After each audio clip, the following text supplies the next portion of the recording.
On the morning of September 11, 2001, 19 men armed with box cutters, directed by a man on dialysis in a cave fortress halfway around the world using a satellite phone and a laptop, directed the most sophisticated penetration of the most heavily defended airspace in the world, overpowering the passengers and the military combat-trained pilots on 4 commercial aircraft before flying those planes wildly off course for over an hour without being molested by a single fighter interceptor.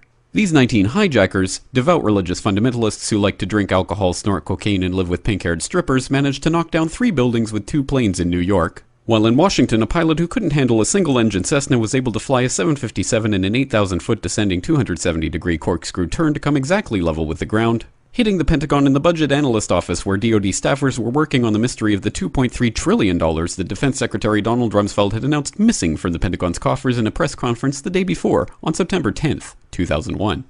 Luckily, the news anchors knew who did it within minutes. Osama bin Laden. The pundits knew within hours. Osama bin Laden.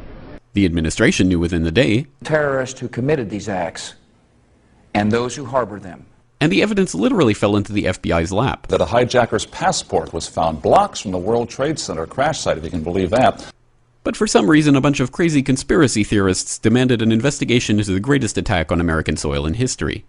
That investigation was delayed, underfunded, set up to fail, a conflict of interest, and a cover-up from start to finish.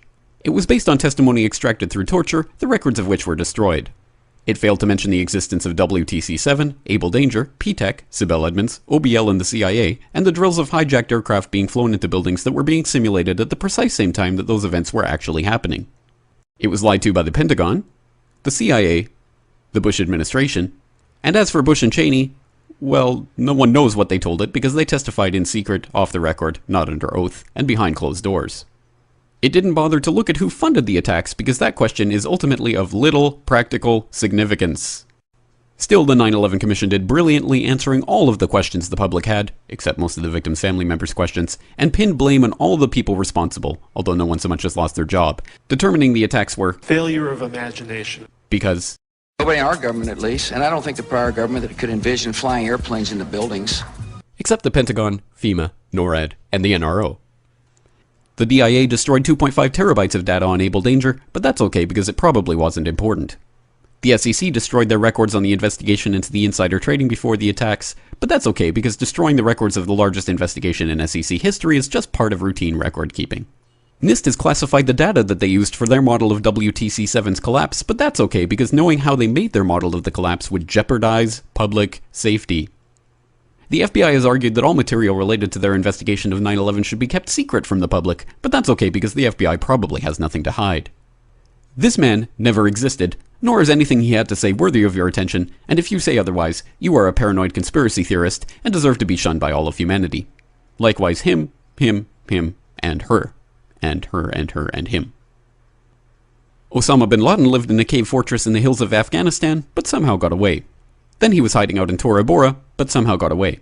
Then he lived in Abbottabad for years, taunting the most comprehensive intelligence dragnet employing the most sophisticated technology in the history of the world for a decade, releasing video after video with complete impunity and getting younger and younger as he did so, before finally being found in a daring SEAL team raid which wasn't recorded on video, in which he didn't resist or use his wife as a human shield, and in which these crack special forces operatives panicked and killed this unarmed man, supposedly the best source of intelligence about those dastardly terrorists on the entire planet. Then they dumped his body in the ocean before telling anyone about it. Then a couple dozen of that team's members died in a helicopter crash in Afghanistan. This is the story of 9/11, brought to you by the media which told you the hard truths about his head could be seen to move violently forward. And they took the babies out of the incubators. And mobile production facilities. And the rescue of Jessica Lynch. If you have any questions about this story, you are a batshit paranoid tinfoil dog-abusing baby hater and will be reviled by everyone. If you love your country and or freedom, happiness, rainbows, rock and roll, puppy dogs, apple pie, and your grandma, you will never ever express doubts about any part of this story to anyone. Ever. This has been a public service announcement by the Friends of the FBI, CIA, NSA, DIA, SEC, MSM, White House, NIST, and the 9/11 Commission. Because ignorance is strength.